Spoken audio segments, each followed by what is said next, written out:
తిని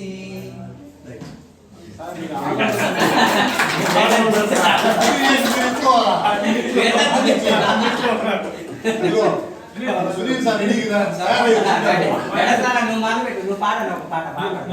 చెప్పండి చెప్తా.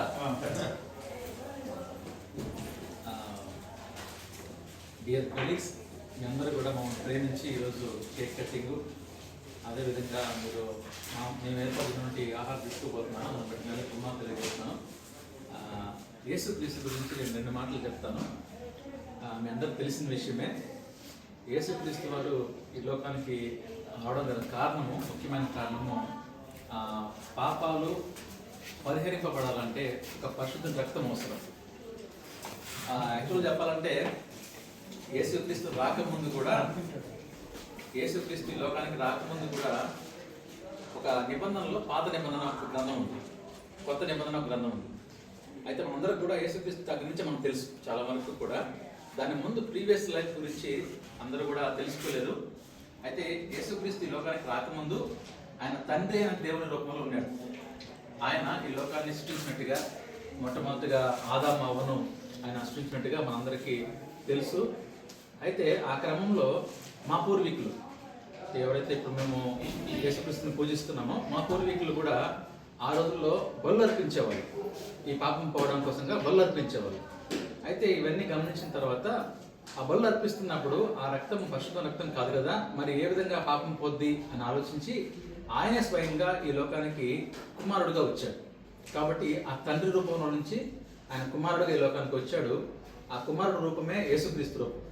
ఆయన ఎప్పుడైతే ఈ లోకానికి వచ్చాడో ఆయన పరిశుద్ధంగా జన్మించడము, ఆ తర్వాత ఆయన రక్తం పరిశుద్ధంగా ఉండడం వల్ల, ఆయన రక్తం కార్చినందువల్ల పాపం పోతుంది అనేటువంటి నమ్మకం, విశ్వాసము క్రైస్తవుల్లో ఉంది. కాబట్టి ఈరోజు మేమందరం కూడా ఎవరైతే ఇప్పుడు ఆయన నందు విశ్వాసం ఉంచున్నారో వారందరూ కూడా మా పాపం కడగబడ్డాయి అన్నట్టుగా పరిశుద్ధంగా మేము జీవించడం అనేది కొనసాగిస్తున్నాం.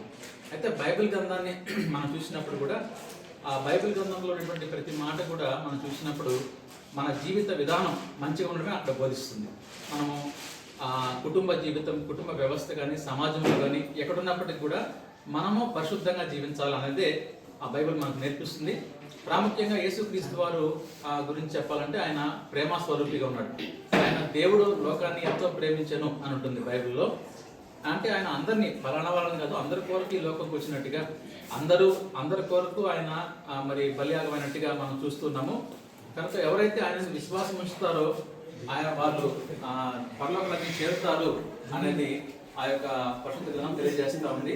కనుక ఈరోజు మరి జ్ఞాపకం చేసుకుంటూ ఆయన పుట్టినరోజుని క్రిస్మస్ జరుపుకుంటున్నాము.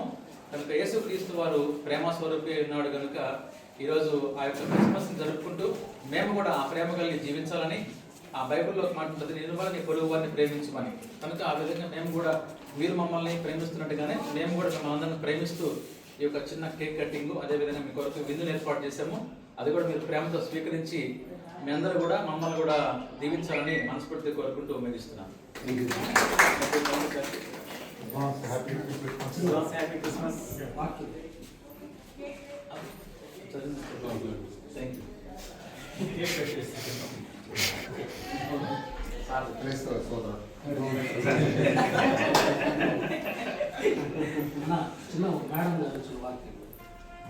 వాక్యం యోహాను సువార్త 3వ అధ్యాయం 16వ వచనంలో, దేవుడు లోకంలో ఎంతో ప్రేమించెను కాగా ఆయన తన అద్వితీయ కుమారునిగా పుట్టిన వారి యందు విశ్వాసం ఉంచు ప్రతి వాడును నశింపక నిత్య జీవం పొందినట్లు ఆయనను అనుగ్రహించాను.